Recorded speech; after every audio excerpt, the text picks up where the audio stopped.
eh, la profesora Emperatriz, miembros del comité organizador, docentes acá presentes, estudiantes, administrativos,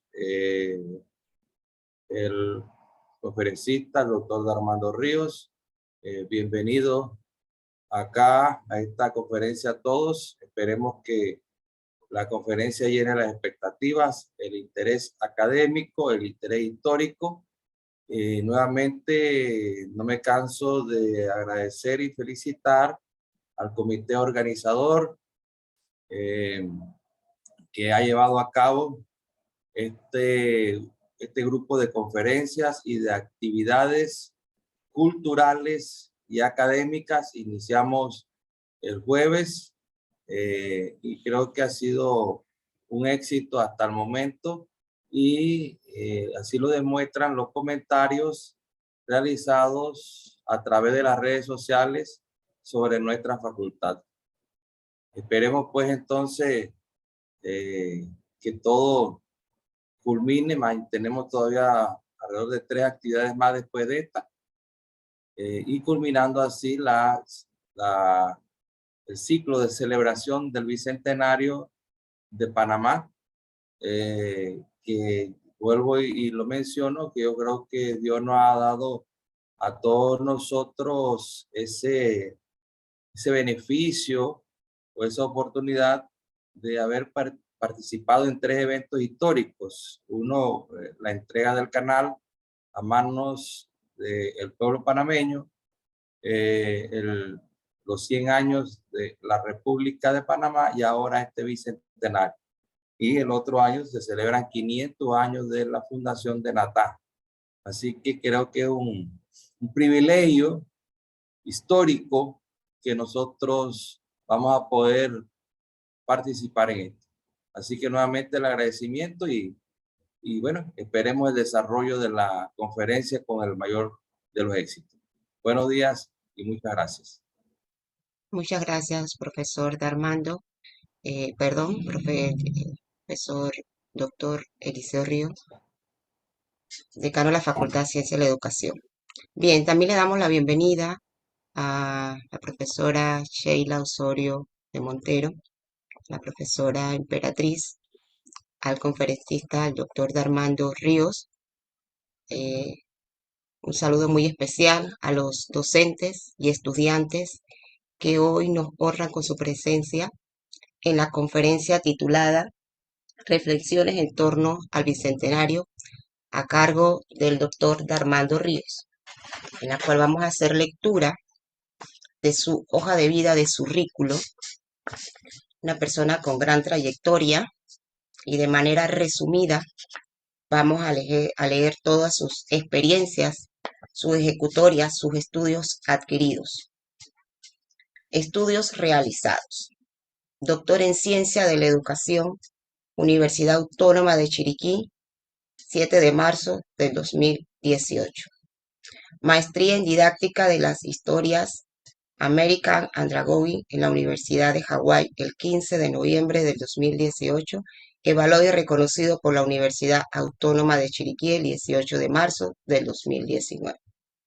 Magíster en Docencia Superior, Universidad de Cartago, año 2003, evaluado y reconocido por la Universidad Autónoma de Chiriquí el 2 de febrero del 2005. Posgrado, especialista en Docencia Superior, Universidad Autónoma de Chiriquí, año 2000. Posgrado Didáctica de la Historia, Instituto Pedagógico Latinoamericano y Caribeño, Universidad Pedagógica de Posgrado, Cuba 2001, evaluado y reconocido por la Universidad Autónoma de Chiriquí el 17 de octubre del 2016. Profesor en Educación Media con especialización en Geografía e Historia, Universidad de Panamá, 1993. Licenciado en Humanidades con especialización en Geografía e Historia, Universidad de Panamá, 1992. Especialización en Dirección y Supervisión Escolar, ISAE Universidad, Panamá, 2014. Curso de posgrado a distancia de perfeccionamiento profesional, la planificación curricular de programas educativos con información de la BIP de la Universidad Autónoma de Chiriquí en el año 2000. Diplomado en Gestión Educativa con énfasis en Supervisión Pedagógica USMA, CENACIP, MEDUCA 2011. Diplomado de Competencias para Liderazgo Pedagógico en los Centros Educativos Universidad Latina, MEDUCA y Universidad de Panamá 2016. Diplomado en Educación Virtual para la Gestión Docente, Universidad UNACHI 2020. Bachiller en Ciencia, Colegio Félix Olivares Contreras, 1985. Educación primaria, de prekinder y primer grado hasta sexto grado, en la Escuela de Doleguita. Le damos la cordial bienvenida al doctor Darmandos Río, que hoy tiene esta oportunidad de poder compartir con todos los que estamos aquí cada uno de esos conocimientos referente a todo lo que tiene que ver con las reflexiones en torno al Bicentenario. Profesor Darmando Ríos, le damos el espacio. Bienvenido.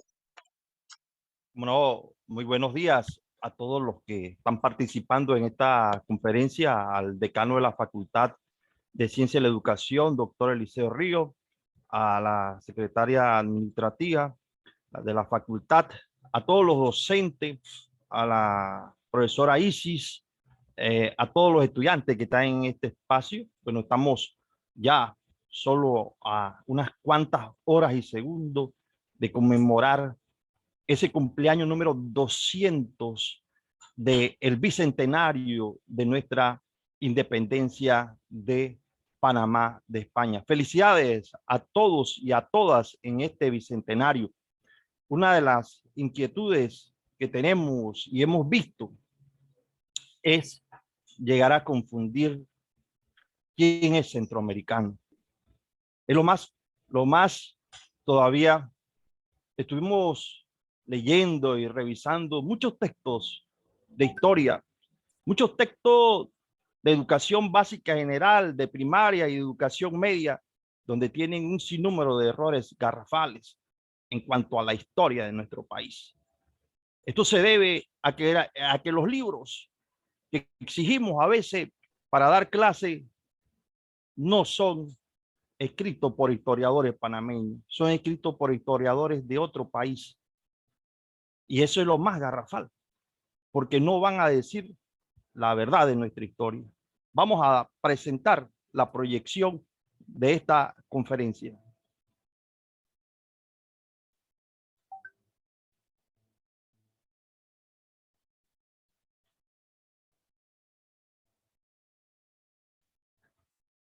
¿Se observa?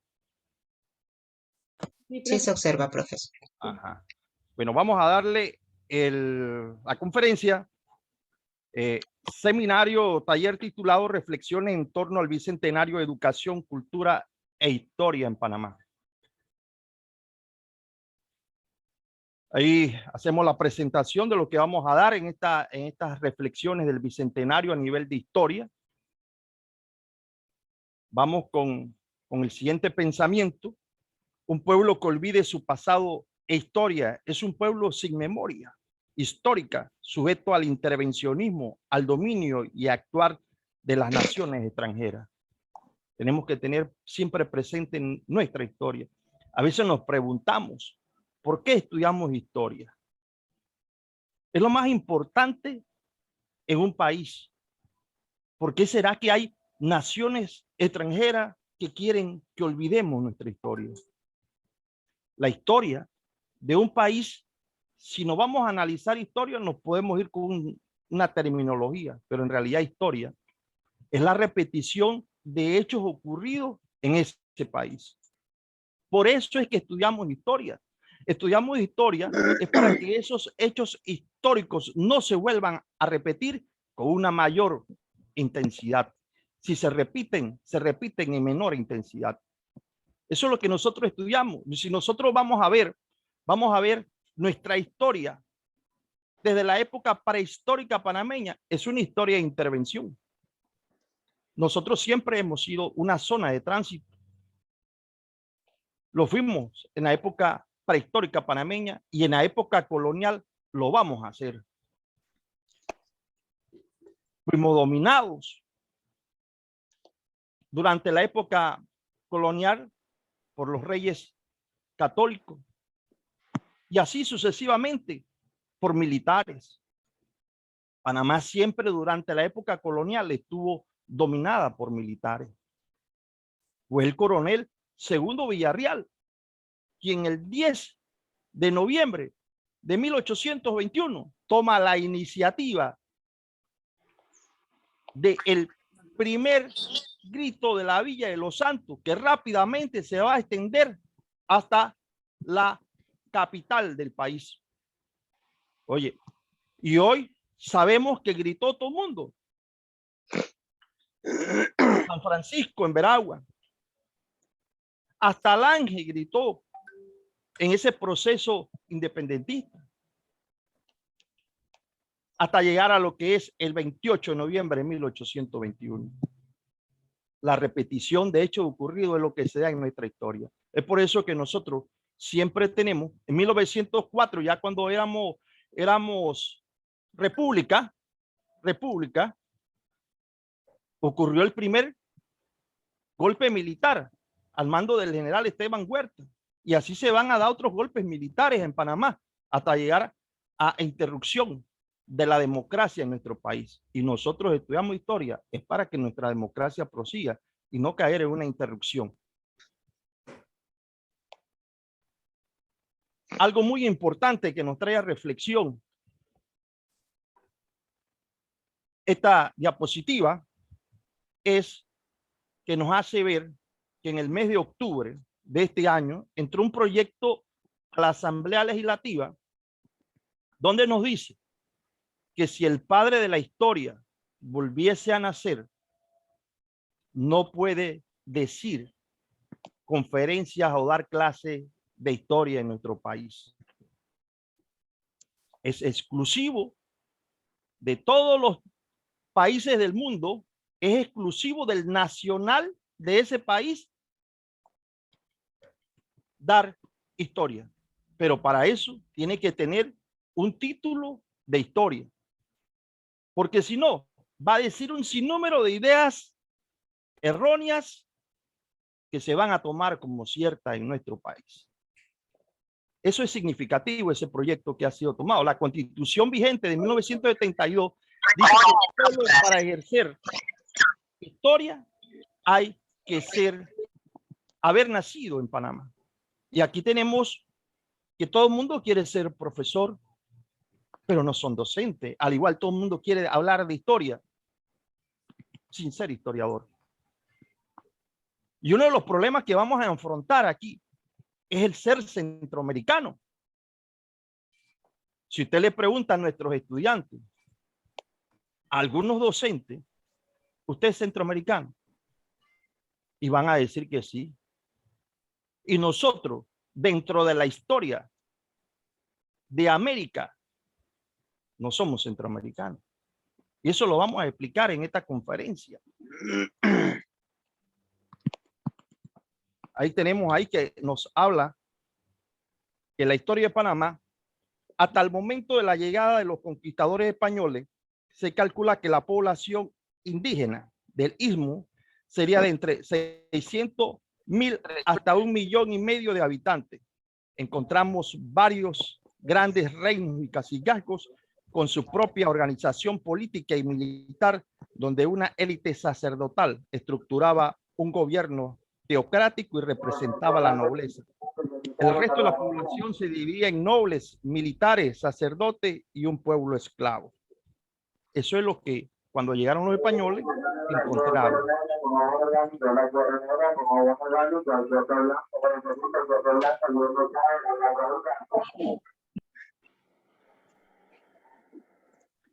Ahí vemos el bicentenario, que es el hecho histórico que vamos a conmemorar y a recordar.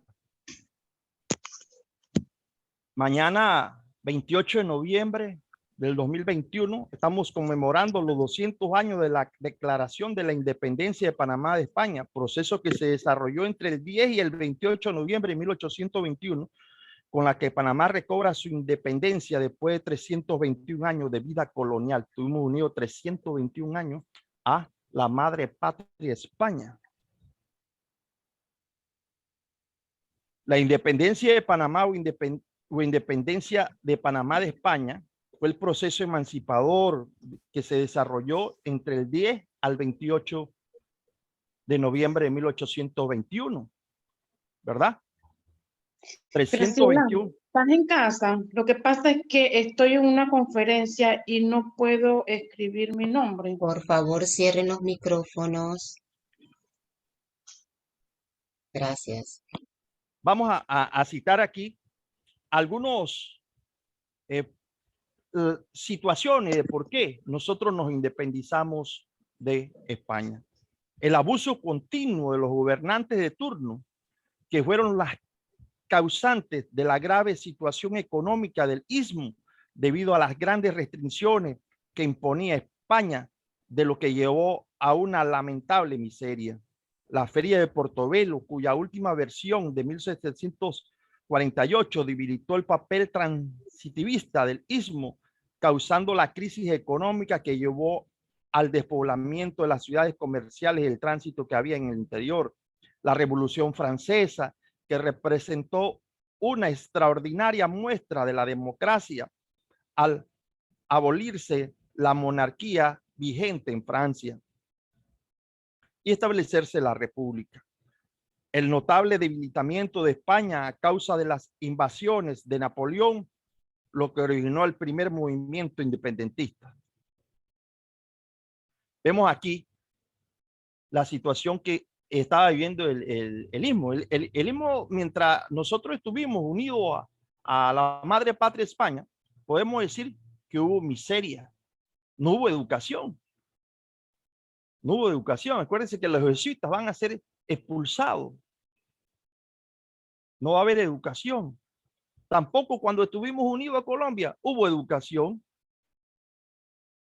La educación vamos a tener un 90% a finales del siglo XIX que no sabían leer ni escribir en Panamá. Solo el 10% de los panameños sabían leer y escribir. El 90% no sabía eso. Además de que no teníamos educación, la carne se mandaba a Colombia. Se mandaba a Colombia, se salaba y se mandaba, y los panameños solo veíamos eso. Veamos eso. Fíjense que la gran parte de la miseria y hambre que teníamos, ustedes se pueden preguntar ahí, que durante la época colonial lo que podíamos era hacer el famoso hueso de vaca, que en las comunidades existían, que se iban prestando dentro de esa comunidad, se iba prestando ese hueso a la familia. Cuando se le acababa el sazón a ese hueso, que demoraba bastantes meses, entonces después se molía y el polvillo se distribuía entre las familias para poder comer algo que fuese derivado de la vaca. Dice que así era como nos tenía Colombia. La situación económica y política del istmo, a diferencia de las demás colonias, Panamá fue una colonia fiel a la corona española debido al comercio. A comienzo del siglo XIX, la postura económica del istmo se reactivó a causa de las medidas tomadas por España, la cual le dio autorización al comercio con posesiones extranjeras en el Caribe. En 1808, el gobernador Juan Antonio de la Mata abrió el río Chagre a las transacciones mercantiles con Jamaica y pronto Portobelo se sumó a tales actividades. No se hizo esperar el aumento del contrabando y la rápida obtención de ganancias por parte de los comerciantes locales, estos ante la invasión de Napoleón Bonaparte en la península ibérica, enviaron fuertes donativos en dinero y especies a las juntas que luchaban contra la imposición del trono español. Una de las situaciones que nos lleva a separarnos de la madre patria España es que el monarca del momento, a finales del siglo XIX, va a abolir, va a eliminar la feria de Portobelo, lo que era creciente. Siempre nosotros durante la época colonial y hoy tenemos una zona libre en Colón. Bueno, la feria de Portobelo no era más que una zona libre, una zona de comercialización que hemos tenido, que se dedicaba, que había contrabando. Sí, hoy también hay contrabando, por eso es que le hablo que es la simple repetición de los hechos ocurridos. La independencia de Panamá de España. Bueno, ahí hacemos énfasis de nuevo, como le dije a ustedes, del proceso separatista que se da en la Villa de los Santos, que va a ser un significativo. Y aquí lo que vamos a tener, que estamos recalcando, el 28 de noviembre de 1821, es el proceso, es la independencia de Panamá de la madre patria España. Aquí vamos a entrar en lo que es ser centroamericano. Los centroamericanos se independizaron de España, el 15 de septiembre de 1821. Todos los centroamericanos se independizaron a la misma vez, el 15 de septiembre de 1821. Panamá no se independizó en esa fecha, Panamá se independizó el 28 de noviembre de 1821, casi un mes y medio, 2 meses y medio después. Eso es lo que tenemos que ver. Y todos los centroamericanos formaron parte de la Unión de República Federal Centroamericana, que al principio tuvo su sede en el estado de Chiapas, en México, que después se va a pasar a Tegucigalpa, en Honduras, con el general José Francisco Quesada, o sea, el conocido Francisco Morazán, que fue el líder de la Revolución Centroamericana. El líder de la Revolución Centroamericana.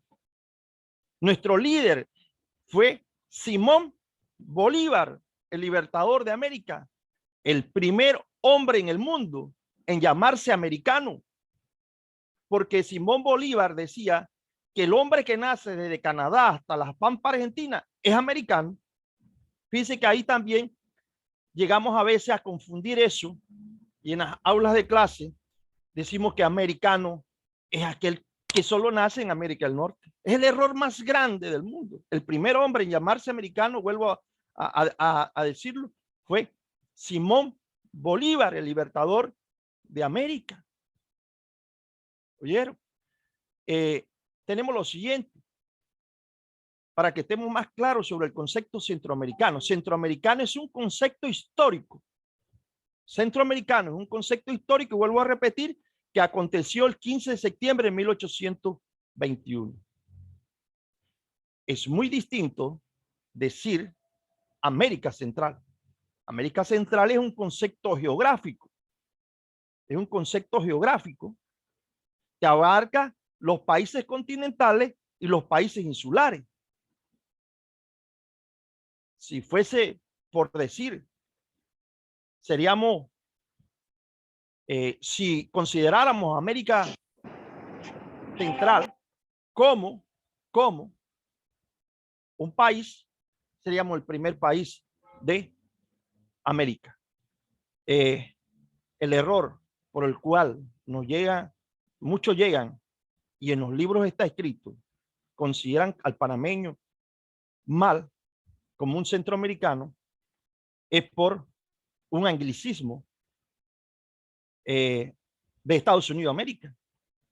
Porque los Estados Unidos, cuando se refiere a América Central, que es un concepto geográfico, dice Central American. Central American, traducido al español, no es más que América Central.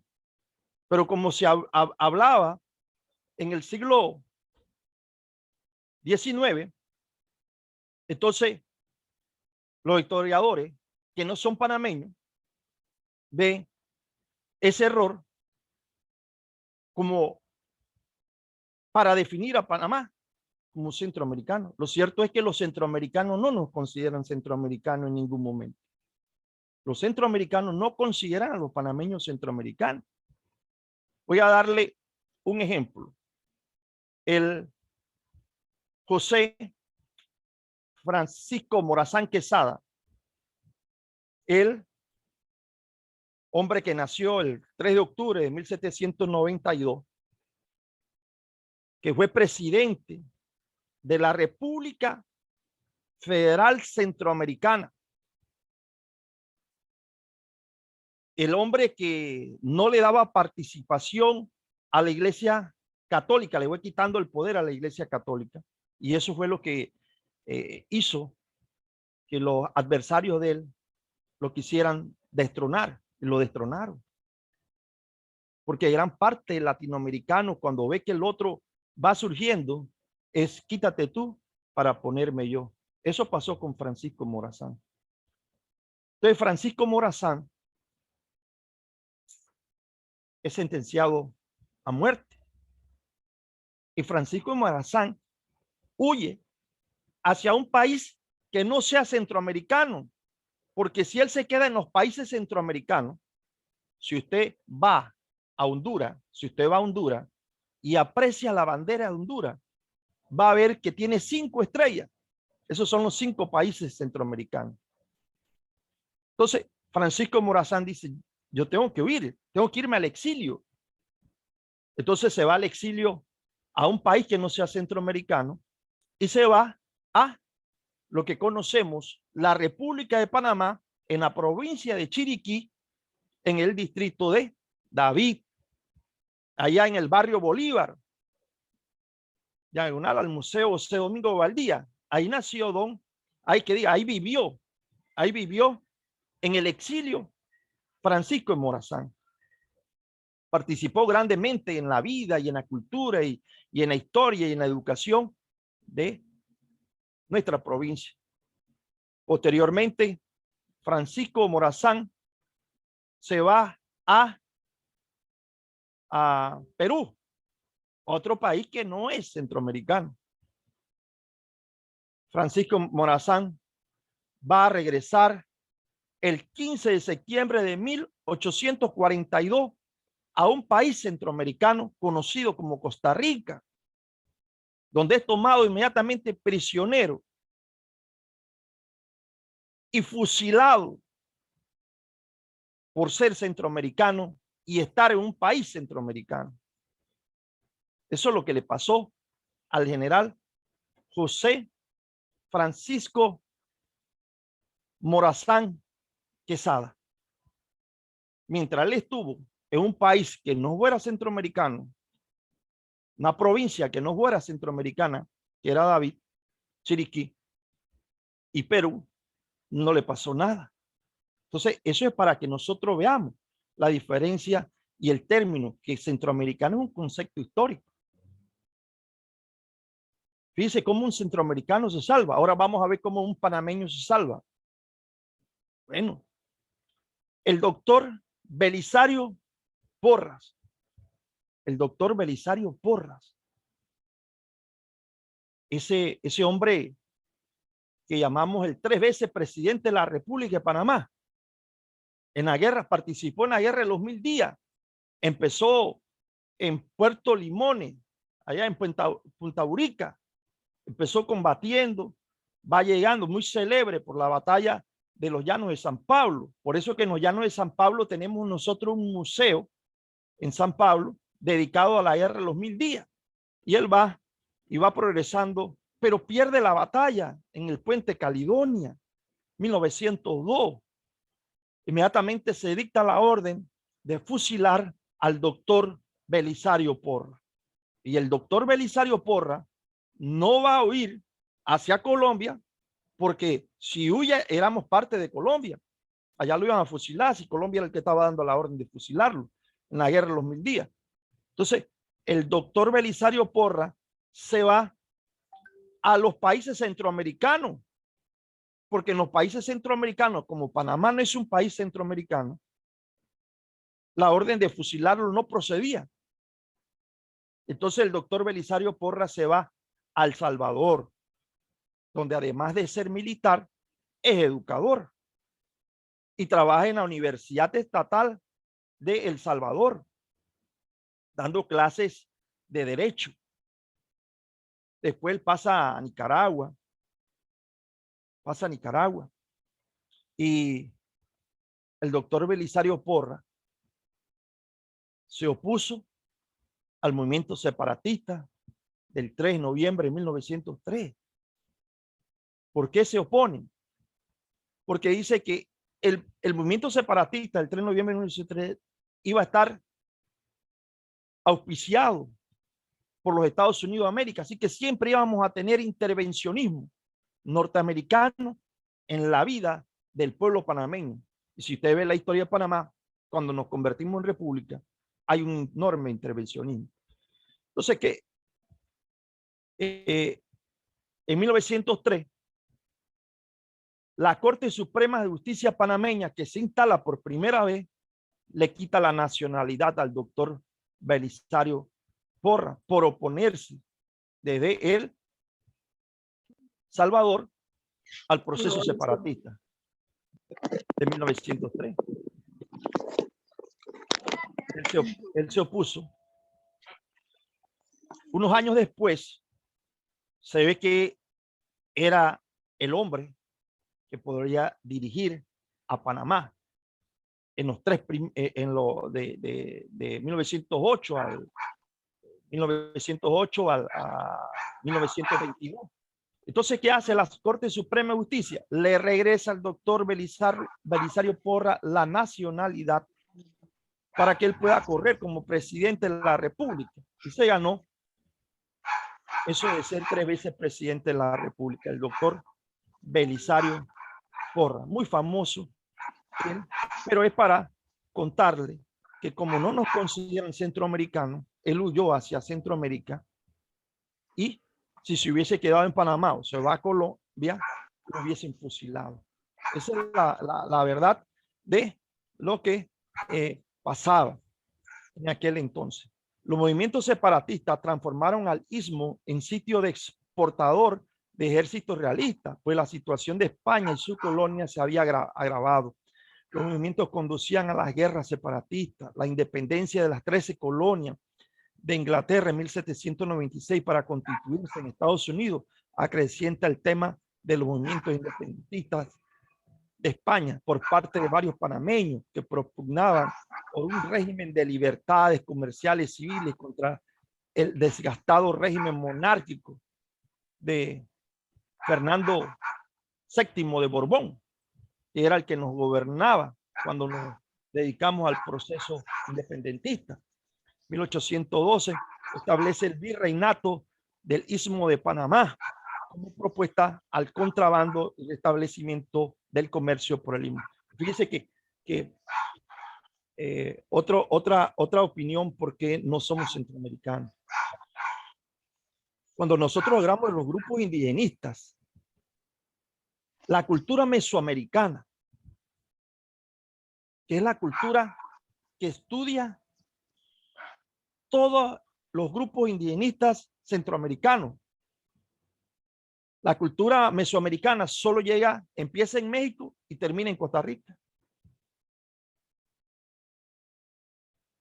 Hasta la misma historia pone su límite en un momento dado. Eso es lo que tenemos que tener presente ahí.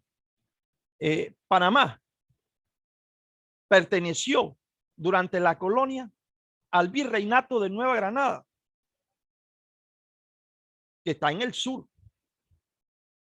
y los países centroamericanos al virreinato de la capitanía de Honduras o Guatemala.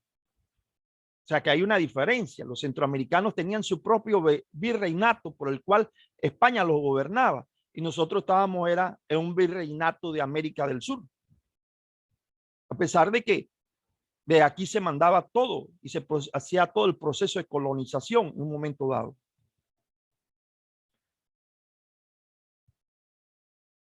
El 30 de noviembre de 1821, las fragatas de guerra, Prueba y Venganza llegan a la bahía de Panamá acompañadas a buscar al resto de las tropas españolas.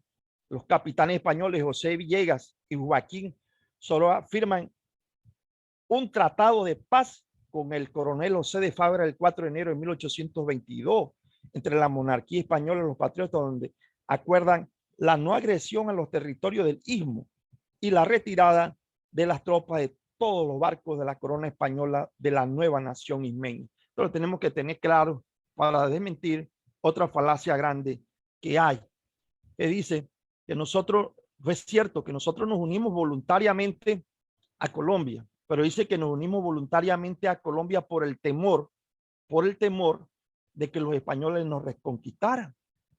Y eso es totalmente falso, porque Fernando VII de Borbón, el rey de España, firmó un tratado aquí en Panamá, donde él respetaba a la nueva nación. Y la nota que nosotros firmamos el 28 de noviembre de 1821, solicitándole al general Simón Bolívar, presidente de la Gran Colombia o Nueva Granada. Nueva Granada era porque era el término que le daban los españoles. Por eso Simón Bolívar lo cambió a la Gran Colombia. No quería saber nada de los españoles. Pero nosotros le firmamos una nota a Simón Bolívar que nos aceptara dentro de la Gran Colombia. Y Simón Bolívar la logró leer en 1826. Mire eso, 5 años tardó Simón Bolívar, porque en aquella época llegar a Colombia era difícil. Y eso que está cerquita.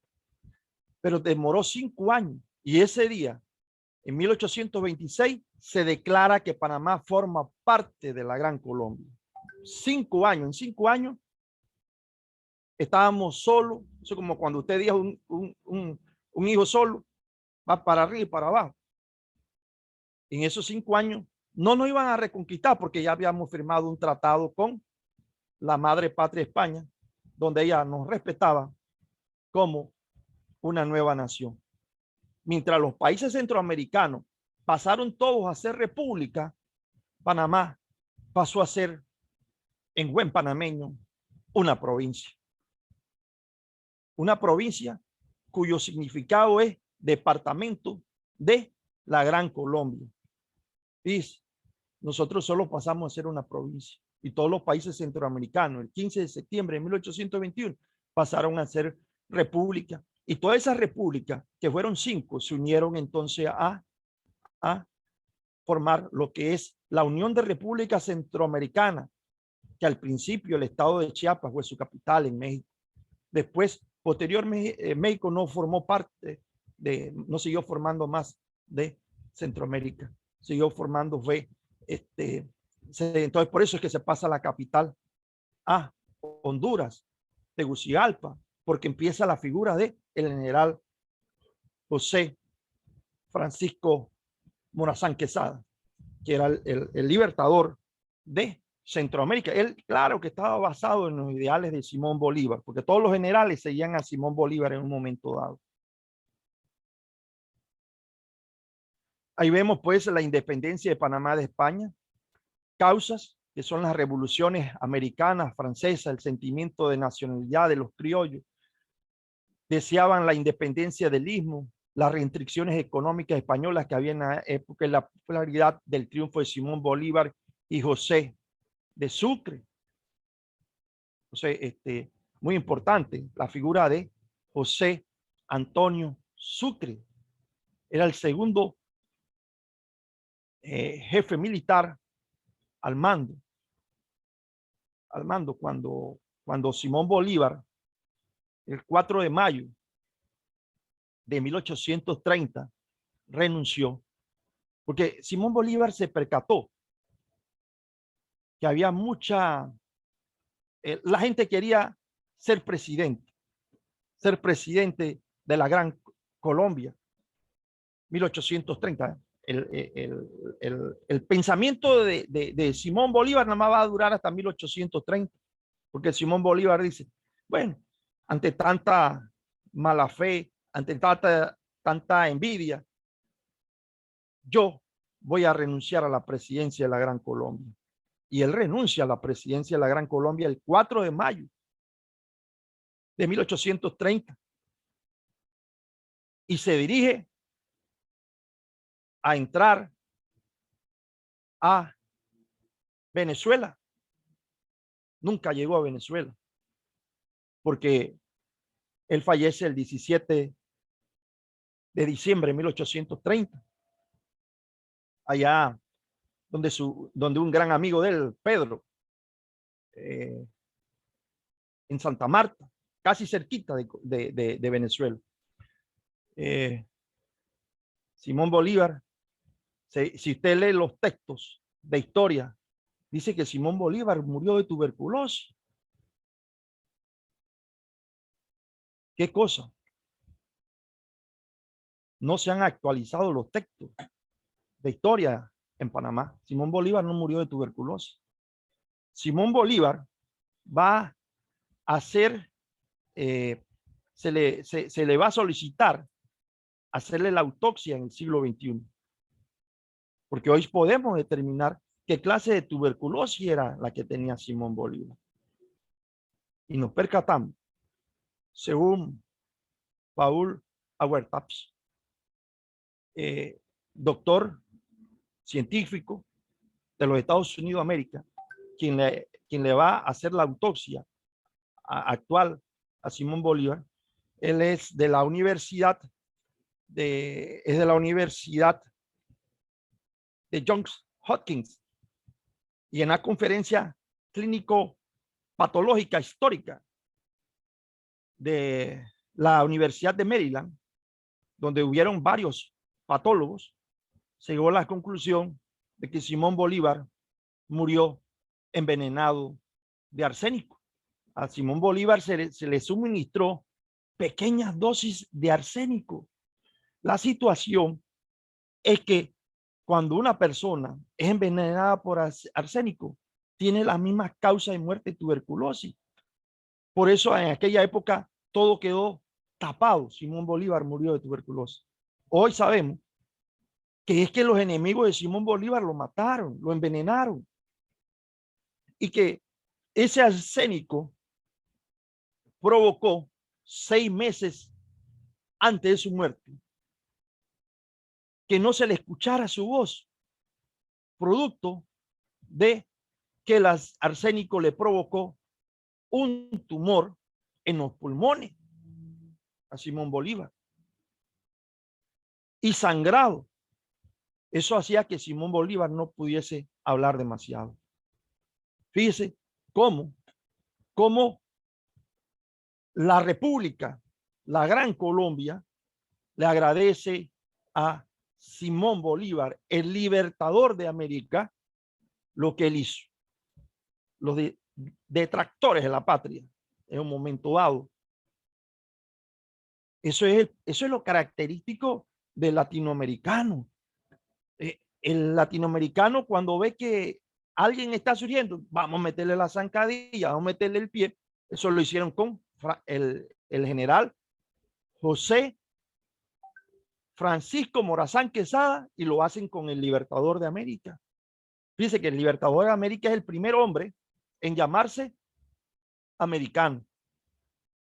Y hizo un congreso anfitriónico en Panamá que va del 22 de junio al 15 de julio de 1826, en el año 826, el cual Simón Bolívar jamás pisó tierra panameña, pero el congreso se hizo. Es más, Dinamarca, Nueva Zelanda y países europeos, el Reino Unido, participaron en ese congreso anfitriónico que se dio en Panamá. Pero Simón Bolívar no quiso venir. Ahí le sale la famosa frase de Simón Bolívar, es arado en el mar. ¿Qué significa? Bueno, dice Simón Bolívar, Yo fui el que dije que de lo que nacen de Canadá hasta Argentina, todos son americanos. Enseguida esa idea se la robó los Estados Unidos de América. Simón Bolívar iba a proponer en el Congreso Anfitriónico la unión de estados latinoamericanos. Los Estados Unidos se la robó y hizo lo que hoy es los Estados Unidos de América. Lo que hoy es los Estados Unidos de América no se lo debe a ningún norteamericano, se lo debe a un latinoamericano que fue el que hizo un proyecto para hacer la unión de estados. Ese hombre fue Simón Bolívar, se llamó americano. ¿Vieron? Entonces hay algo grande. Lo que pasa es que como dijo el mismo Simón Bolívar, la herencia que nos dieron los españoles es aprender a dividirnos. La herencia que nos dieron los españoles es habernos dividido y crear diferentes departamentos durante los virreinatos. Esa división aseguraba a España el pregón ese: divide y vencerás. Por eso es que ellos estuvieron 321 años dominando.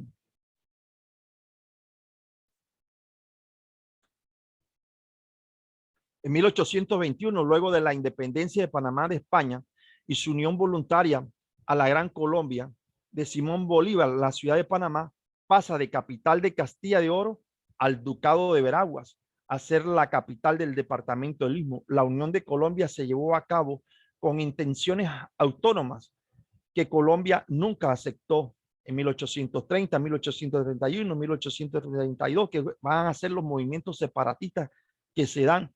Ya Simón Bolívar no estaba vivo. Y la máxima expresión fue el Estado Federal de Justo Arosemena. Todos esos intentos fracasaron en un momento dado. Por eso, y lo que más nos llevó al movimiento separatista del 3 de noviembre de 1903 fue la guerra de los 1000 días. Bueno, ahí hablamos de nuevo sobre la independencia de Panamá de España. Ahí estamos viendo pues los hechos históricos del siglo XIX, donde podemos apreciar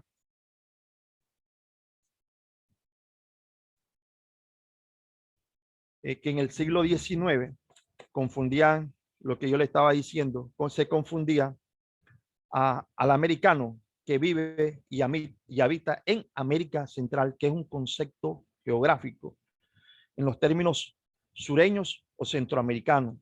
Según concepto u hecho histórico, somos del sur. Geográficamente pertenecemos a América Central en idioma inglés, Central American. Históricamente, ¿qué somos? Es la gran pregunta del bicentenario de la independencia de Panamá de España, 28 de noviembre de 1821. Bueno, ya yo le expliqué y estoy explicando ese concepto. Según los historiadores panameños, Centroamérica es un concepto histórico. Geográficamente somos de América Central continental, porque también hay América Central insular y hay central. O sea, uno de los errores de considerar de mal información del concepto histórico de Centroamérica es que los Estados Unidos siempre llamó que Panamá formaba parte de Central American. Y Central American no es más que América Central, que es un concepto geográfico. Y eso fue lo que ocasionó que nos pongan en esa mala información. Los historiadores centroamericanos, las naciones de Centroamérica se unieron sus fuerzas en el siglo XIX para hacer fuerza frente a las intenciones del ejército filibustero, que pretendía hacer de la región una fuente de esclavos para los Estados Unidos de América. Eso es lo que se pretendía.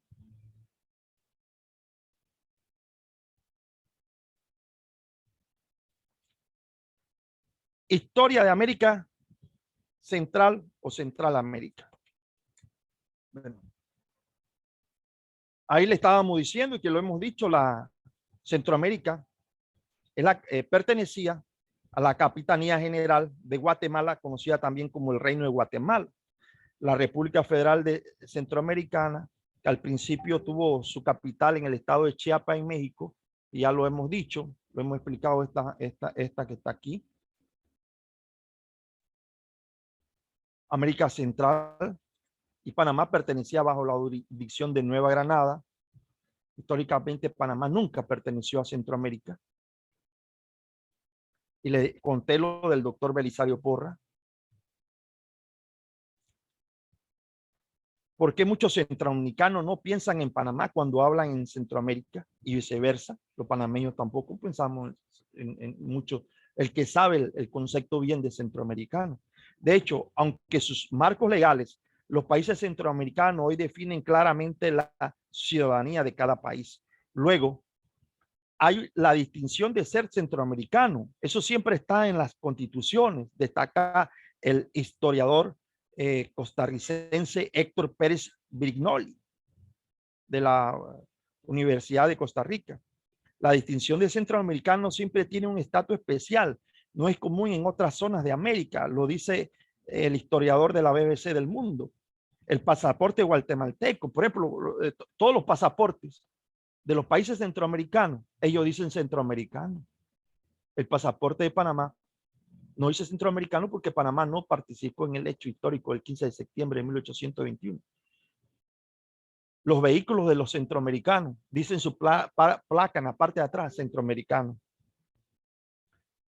La distinción de Centroamérica está contemplada en los marcos legales de la mayoría de los países de la región. O sea, está contemplado en su constitución y dura más de un siglo. Ese vínculo se reflejó también en los diferentes intentos de mantener la unidad regional y funcionar como una sola nación.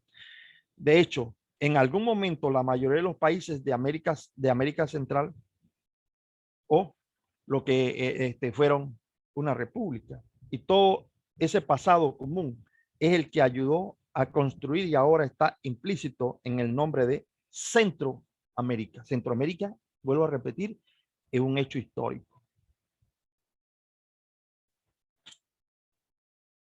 Las naciones centroamericanas unieron fuerza en el siglo XIX para hacer fuerza frente a la intención del ejército filibustero que pretendía hacer de la región, pues, más que todo esclavo. Fue el paso más espectacular. Las 5 repúblicas actuaron en conjunto. Fíjese que dice el historiador costarricense Pérez Brignoli: Honduras, Nicaragua, El Salvador, Guatemala y Costa Rica. Quedamos claros que Belice tampoco es centroamericano, a pesar de que sí es de América Central o Central American. Belice se vino a independizar del Reino Unido en 1991. O sea, a finales del siglo XX. Eso es lo que tenemos que ver ahí grandemente. Y tenemos pues el bicentenario. El 15 de octubre de este año me correspondió participar en un coloquio con los centroamericanos para explicar. Ellos estaban explicando y nosotros también explicando la diferencia de que ellos son centroamericanos y nosotros, ¿por qué no somos centroamericanos? Porque es un hecho histórico. Ahora, creo que con la doctora que está en la tarde y los historiadores que vienen, ellos van a entrar sobre ese detalle. Fíjese, aquí lo que estamos diciendo en esta diapositiva es que los países centroamericanos se independizaron el 15 de septiembre de 1821 y firmaron su acta de independencia el 29 de octubre de 1821. ¿Cuándo firmamos nosotros? Nosotros empezamos a gritar Rufín Alfaro, que valga también la explicación de Rufín Alfaro, viene a ser un mito. Para algunos, Rufín Alfaro era una señora que vendía verduras y huevos. Algunos dicen que era de color blanca, otros dicen que era de color piel oscura. Todavía no se ha encontrado dentro dentro de las instituciones y dentro de las iglesias un certificado de nacimiento de Rufina Alfaro. Pero viene a ser un mito y una creencia de la participación de la mujer en la vida política de los panameños desde el 15 de septiembre de 1821.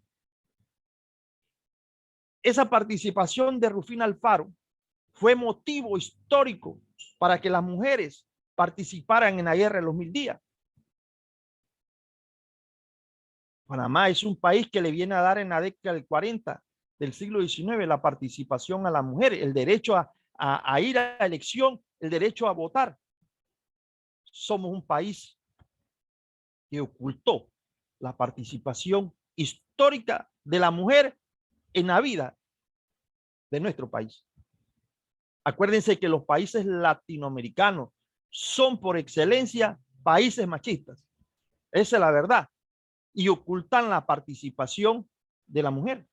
Tanto de llegar a decir que es un mito o una tradición o una costumbre y no se encuentre algo que diga que existió Rufina Alfaro. Lo cierto que fue un movimiento de mujeres que llevó al proceso independentista ese grito que hoy aclaman todos en Veragua, decir que hasta se dio primero que en Los Santos, en la Villa de Los Santos. Alange también lo dio Natá. Varios, lo dio La Mina.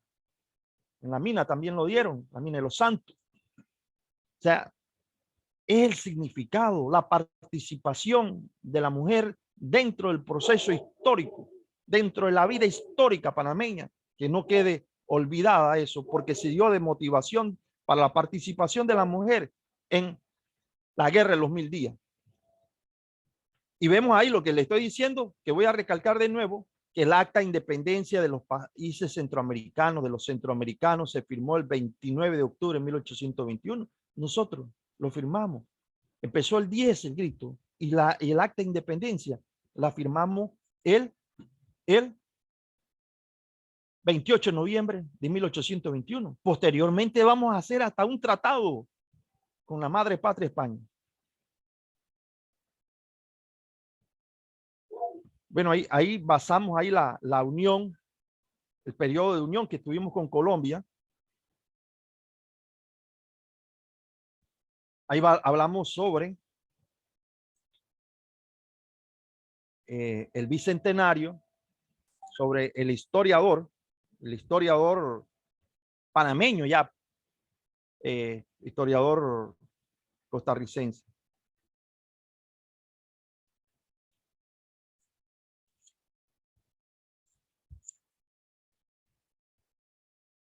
Esta parte ya la hemos tocado. América Central es un concepto geográfico.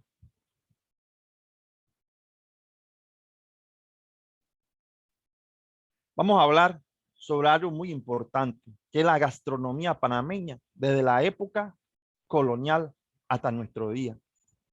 La gastronomía panameña es el resultado de la influencia histórica en el país por las culturas amerindia, hispana, africana y afroantillana. Se caracteriza por el alto consumo de arroz en las diferentes formas y preparaciones, así como en la sopa, siendo el sancocho la más popular. Otros insumos e ingredientes son el maíz, el plátano, la gallina, carne, pescado, marisco, con los que tienen preponderancia en la dieta de los panameños, destacándose la yuca, el ñame, el ñampí, el otoy y en menor grado la papa, pese a la pequeña extensión del país, ¿verdad? Y ahí vemos también lo que es la tortilla de maíz, pero el panameño, que está más con costumbres sureñas, consume es maíz amarillo, yuca frita, carnes y puerco y menestras. Ahí tenemos parte de la gastronomía, y es que con la gastronomía vamos a ver que la forma, o sea, la comida de los panameños, por haber estado con el virreinato de Nueva Granada, difiere de la cultura mesoamericana y del virreinato de la capitanía de Guatemala. Hasta eso no da la distinción de que no somos centroamericanos. Ahí están las carimañolas, los bollos y tamales, y lo que es el sancocho de gallina. Pero esos bollos y tamales son de maíz amarillo. La gastronomía, ahí está el famoso arroz de guandúes con pescado frito. Ahí están las empanadas y tortillas de maíz amarillo. Y lo característico es lo que nosotros los panameños consumimos, que es el arroz con frijol de palo. Para el centroamericano, el frijol de palo es consumo de forraje para animal. Usted quiere tener una discusión con un centroamericano, sírvale arroz con frijol de palo. Eso es lo que ellos consumen para forraje de animal. Nosotros utilizamos el maíz para forraje de animal y le echamos melaza. Allá ellos usan el frijol de palo con melaza. Otra fuente muy buena para los centroamericanos es la ensalada de la flor del frijol de palo. Usted no ve a los panameños comiendo ensalada de frijol de palo. Usted sabe que aquí hay un pocotón de frijol de palo. Comida centroamericana. Vamos a ver las comidas centroamericanas. El gallo pinto, arroz con frijol, cilantro, pimiento y cebolla, que usted le tira un huevo y ese es un desayuno. El panameño come fritura. Ahí está la gastronomía. Ahí ve el gallo pinto. Aquí está el gallo pinto con huevo. Aquí está las diferentes comidas de los centroamericanos, que son los platos típicos de ellos en un momento dado.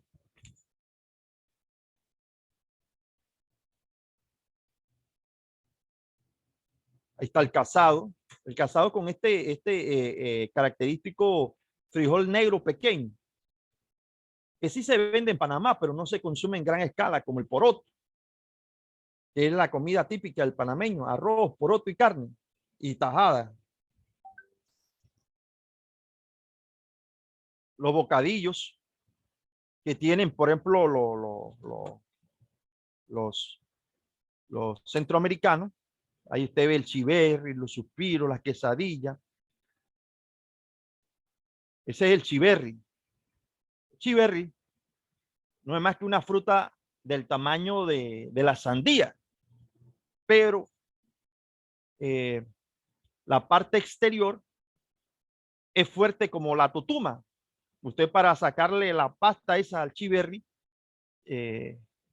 tiene que cortarla con cegueta, como si estuviera haciendo totuma. Ahí está, pues, las famosas chorreadas. Y lo característico que queremos llamar la atención es la tortilla de maíz, que los centroamericanos consumen, es tortilla de maíz blanca. Usted no le va a servir a un panameño que le pida en una fonda, deme un bistec de hígado con tortilla, y le va a servir a un panameño bistec de hígado con tortilla blanca. Eso no es típico del panameño. Enseguida no se lo va a comer, porque el panameño no consume la tortilla blanca. Si usted va a Centroamérica, pide un chicheme, le dan chicheme de maíz blanco. Usted va aquí en Panamá, usted pide un chicheme y le dan un chicheme de maíz amarillo. El sabor es distinto. Las comidas típicas de los centroamericanos. Ahí está el tamal del centroamericano, que ustedes saben que el tamal del centroamericano lleva de todo: lleva arroz, lleva puerco, lleva gallina, o sea, ahí mismo va de todo, va como un guacho. Y pues podemos hablar del proceso separatista, de todos los hechos históricos y ver que lo que estábamos en la colonia, lo que pasó en nuestra unión a Colombia y nuestra unión a la madre patria, siempre fue lo mismo. Estuvimos pasando hambre, miseria, dolor, no había medicina, no habían médicos, no había educación. Ya 1903 va a ser un resurgir de nuestra patria. Vamos a ver que el doctor Belisario Porra ya casi instalar todas las instituciones que hoy contamos. Todos los presidentes debieron haber sido visionarios, tener esa mentalidad del doctor Belisario Porra. Acuérdense que el doctor Belisario Porra fue criticado por la construcción del Hospital Santo Tomás, el Elefante Blanco, que en aquella época, mire, si hoy el elefante blanco es un ternero blanco, ¿cómo sería si nuestro presidente de aquel entonces lo hubiese hecho pequeño? Gracias a Dios lo hizo grande.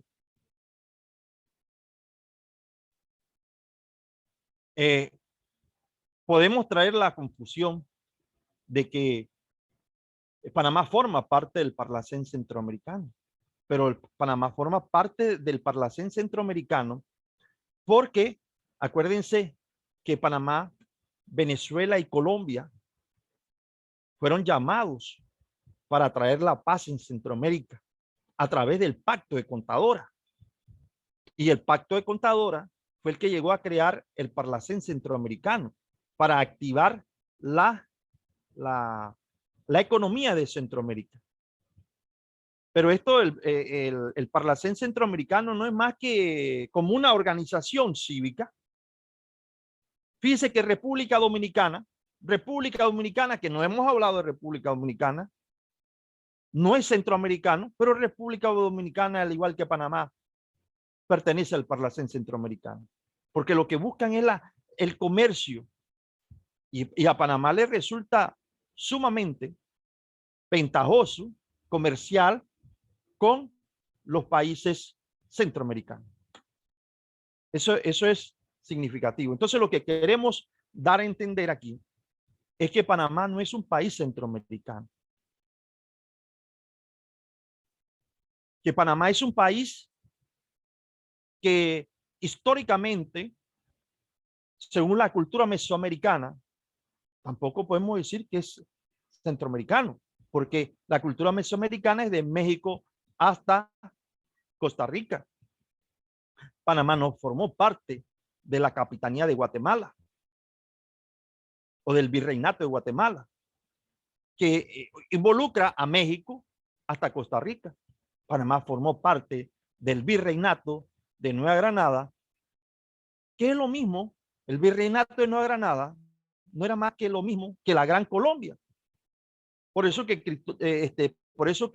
el general Simón Bolívar le cambió el nombre de Nueva Granada a la Gran Colombia, porque la Nueva Granada se la habían puesto los españoles y él no estaba de acuerdo con eso, entonces le cambió el nombre. Pero nosotros, con nuestro movimiento independentista del 28 de noviembre de 1821, nos fuimos a formar parte de la Gran Colombia, que Simón Bolívar falleció el 17 de diciembre de 1830 y se vino abajo todo ese proceso de libertad, ese sueño de libertad y de prosperidad que él había dicho. Fíjese que se va tan al suelo que la Constitución de 1904, la primera Constitución panameña, en sus primeros artículos, lo primero que hace, queda abolida la esclavitud en Panamá. Quiere decir que todo el que era negro en Panamá era esclavo.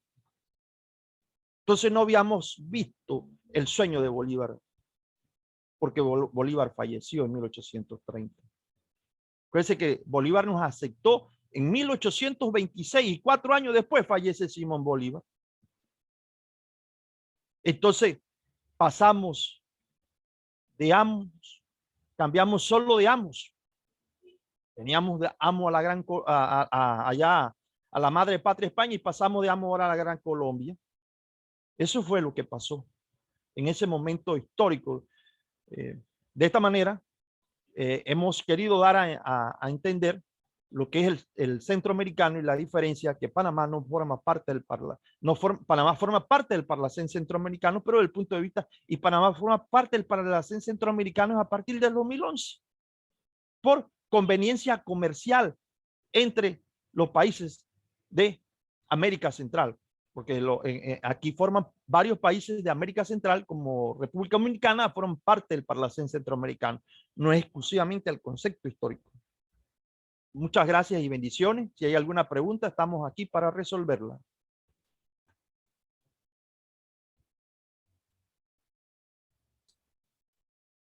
Agradecidos por toda aquella información, profesor doctor Darmando. Excelente intervención para aclararnos algunos conceptos. ¿Quién más que un historiador para poderlo hacer? Y lo ha hecho muy categóricamente, profesor. Sobre detalles como la muerte de Simón Bolívar, que todo el tiempo supimos que era tuberculosis. Vea usted toda la tecnología para poder saber que no fue tuberculosis, que fue más bien envenenado. Qué tristeza, ¿no? Queremos preguntarle al público, si tienen alguna pregunta, pueden en el chat colocarlas y vamos leyéndole al doctor las interrogantes. ¿Tenemos alguna pregunta? ¿Alguna pregunta del público para el doctor?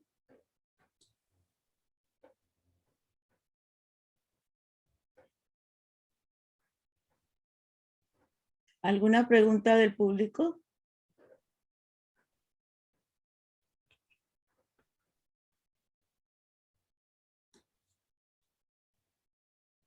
Tenemos en este momento, llegamos a tener 61 participantes, doctor. Pero en este momento no tenemos preguntas.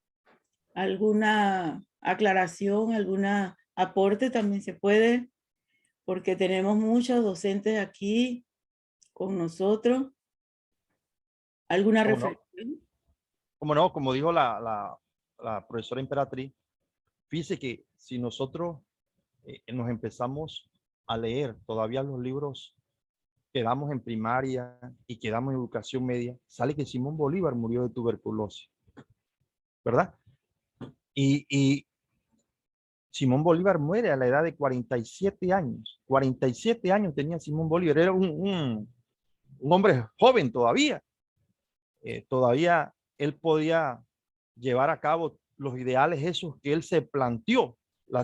Lastimosamente, no fue la salud de él la que permitió, sino el envenenamiento que le hicieron a ese gran líder del mundo, ese gran líder de nuestro continente, ese hombre que fue el primer hombre en llamarse americano. Porque es cierto, todos vivimos en el continente americano, ¿verdad? Y lo que nos da a entender, fíjese que también quienes mandaron a fusilar a Francisco Morazán fueron los que estaban con España, eran los amigos de España. Cuando vieron que la idea de Simón Bolívar y de Francisco de Morazán resultó, entonces le dan un golpe de estado a Francisco de Morazán, cuyo dictamen fue fusilarlo. Y Francisco Morazán se vino aquí a nuestra provincia, vivió con el pueblo chiricano buen tiempo, después se fue a Perú y cometió el error de regresar a Centroamérica. Y lo fusilaron. Ese hombre, fue lo que hubo es la ambición del poder en un momento dado. Y eso lo podemos ver en la historia de todos los países latinoamericanos, ¿verdad? Así que nos toca a todos los panameños percatarnos y darle la gracia a estos hombres que hicieron grande a nuestra patria, porque Francisco Morazán, aunque fue centroamericano, hizo grande aquí a nuestra provincia, pues hay un colegio que lleva el nombre de él. Fíjese que cuando el 4 de mayo de 1830, quien debió de haber asumido el poder para llevar a cabo los ideales de Simón Bolívar fue el general José de Sucre, José Antonio Sucre. Y aquí tenemos el símbolo y bastión de la educación panameña. En todo el corazón de David hay un centro educativo que lleva el nombre de él, José Antonio Sucre. Pero José Antonio Sucre era el segundo hombre al mando militar y Simón Bolívar lo mandó fuera de Caracas a asumir el mando. Y Sucre, muy confiado, el 4 de mayo de 1830, se va solo. Ahí lo siguen 3 guerrilleros. Y esos 3 hombres matan a José Antonio Sucre. Hay que buscar un poquito más, porque José Antonio Sucre, hay un centro educativo aquí en nuestra provincia que lleva el nombre de él. O sea que hay una persona significativa en la historia de nuestro país también. Lastimosamente, como digo, lo acribillaron, lo mataron, lo fusilaron y no pudo seguir los ideales de ese hombre que fue envenenado por pequeñas dosis de arsénico. Estamos hablando nuevamente de Simón Bolívar. Así, la autopsia hecha por el doctor y profesor Paul Huertar demuestra en la conferencia clínico-patológica histórica de que se hizo en la Universidad de Maryland, reveló que no solo, sino que el médico Paul era el jefe de donde había más de 60 médicos especialistas en autopsia que determinaron pues eso, que este hombre pues puesto a pequeño dosis de arsénico facilito se le daban cuando el general Simón Bolívar pedía agua para tomar. En ese momento se le suministraban pequeñas dosis de arsénico que le dañaron los pulmones, provocándole tumores en los pulmones, que hizo que él 6 meses antes de morir no pudiese hablar muy bien. Así que todas esas cosas ahí vemos. Acuérdense que él falleció en Santa Marta. Hay mucha documentación sobre Simón Bolívar que dice que murió sin vestimenta. En realidad, la ropa de él en ese momento estaba en la aduana de Cartagena cuando él falleció. Y era cierto, no tenía mucha vestimenta. Murió ese hombre que dejó todo por la libertad de América, murió sin vestimenta casi. Gracias, doctor. Aquí tenemos un mensaje de Virginia Rodríguez, quien le envía el mensaje: muy buena la información, pude aclarar algunas dudas. Es que esto es interesante porque estamos acostumbrados, como usted dijo antes, a leer los libros de historia, pero no nos han actualizado algunos libros. Algunos libros mantienen información importante, sí, pero tal vez han descubierto otras cosas en la historia con la tecnología y todo aquello, y nos han dejado pues de informar los últimos adelantos sobre esas investigaciones de tipo histórico. Muy interesante, doctor. Como no, gracias a ustedes por permitirme llegar a este espacio virtual. Profesora Sheila, la profesora Sheila es la directora del Departamento de Didáctica y Tecnología. Está con nosotros aquí en este momento. Bien. Muy buenos días, profesor Darmando Ríos, autoridades de la facultad que nos acompañan el día de hoy. Para el Departamento de Didáctica y Tecnología Educativa es de gran agrado tenerlo con nosotros. De parte del personal docente y administrativo de la Facultad Ciencias de la Educación, Estaremos muy agradecidos por todos los valiosos conocimientos que usted nos ha brindado en el día de hoy. En realidad ha sido valiosísima los aportes que usted nos ha brindado en el día de hoy, sobre todo para nuestros estudiantes, porque ya nosotros como docentes pues tenemos un bagaje cultural histórico, ¿verdad? Bastante bueno, pero no deja de dejarnos, ¿verdad? Con incógnitas e incertidumbres, porque todos teníamos, ¿verdad? La certeza, por ejemplo, de que Rufina Alfaro fue una gran mujer que existió y ahora lo vemos como un mito, porque a través de la conferencia también que tuvimos con la historiadora Tatiana Pretel también nos dejó bien claro y los estudiantes también quedaron bastante claros en ese sentido, de que realmente pues no fue tal como se dice de que fue la que dio el grito de independencia en la Villa de los Santos, sino que eso es como una leyenda. Y eso pues le sirve a los estudiantes también para su bagaje cultural y más que ellos se están formando como docentes. Grandiosa también es la información que usted nos acaba de dar de un gran prócer de países centroamericanos y de Latinoamérica, que es don Simón Bolívar.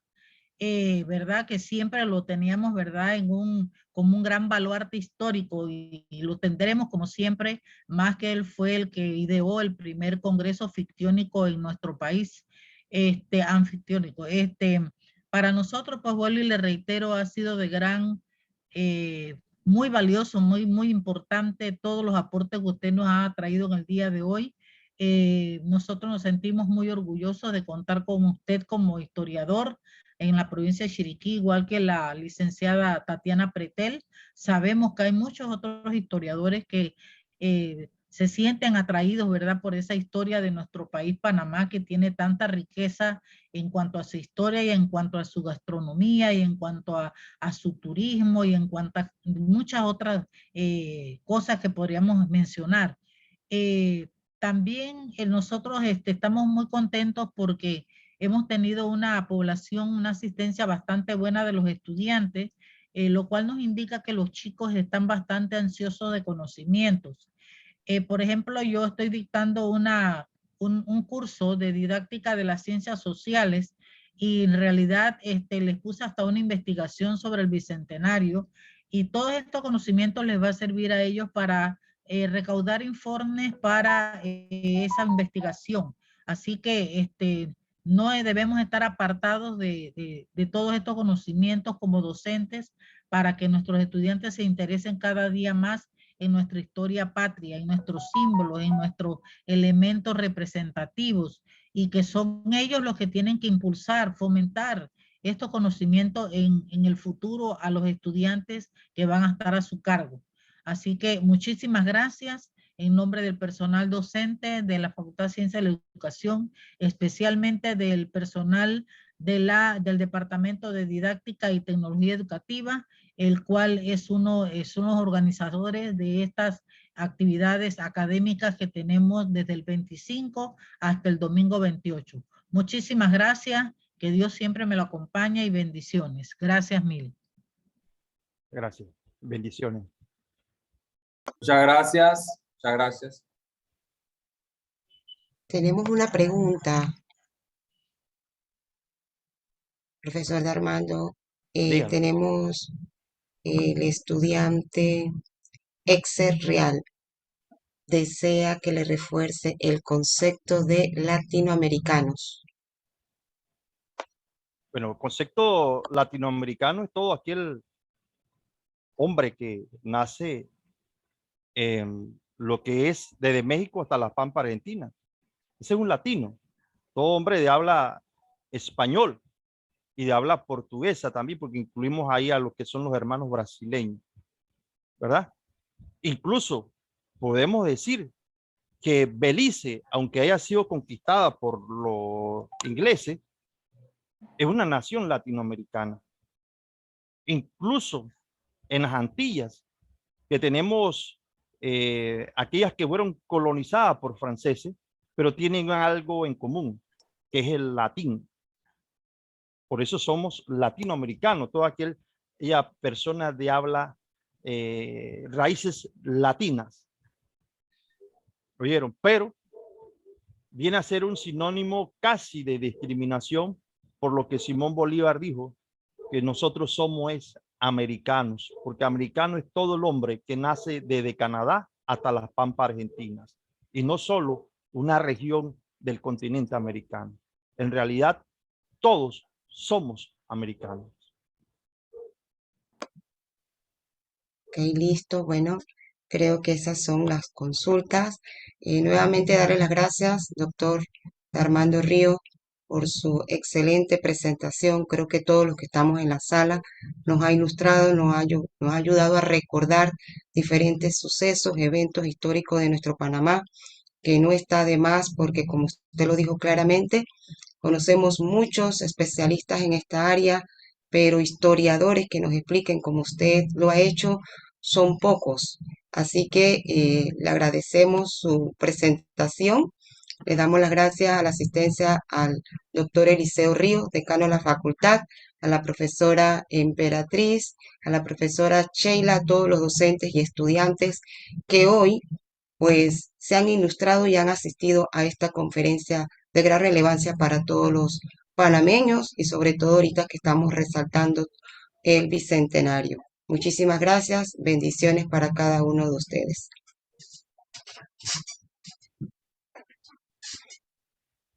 Muchas gracias. Lo esperamos, profesora Emperatriz, en la siguiente conferencia. ¿A qué hora? La siguiente conferencia a las 2 de la tarde con la doctora Bustos. Ella también nos trae un tema muy interesante. Ella es costarricense y los esperamos pues en la tarde a las 2 de la tarde. Con el mismo link, ¿verdad, profesora? Con Sí, el mismo doctor, enlace. doctor. Es el mismo enlace para no confundirnos. Igualmente a las 7 de la noche, todos los resultados de los concursos. Hubo concursos de oratoria, de ensayo, de cuentos. Todos estos concursos van a ser anunciados a las 7 de la noche y ya están los resultados en manos de la profesora Sheila. Así que los esperamos a las 7 de la noche con este mismo enlace. Y a las 5 de la tarde el video del historiador Omar Santos Jaén. Así que tenemos 2 actividades académicas todavía, la de las 2 y la de las 5 de la tarde. Y a las 7 los resultados de los concursos. A las 7 los resultados. En el día de mañana vamos a tener videos folclóricos. Todo el día. Ok, listo. Muchas gracias, profesora Muchas Sheila, gracias. llevándose toda. Saludos. Hasta luego. Saludos. Hasta luego.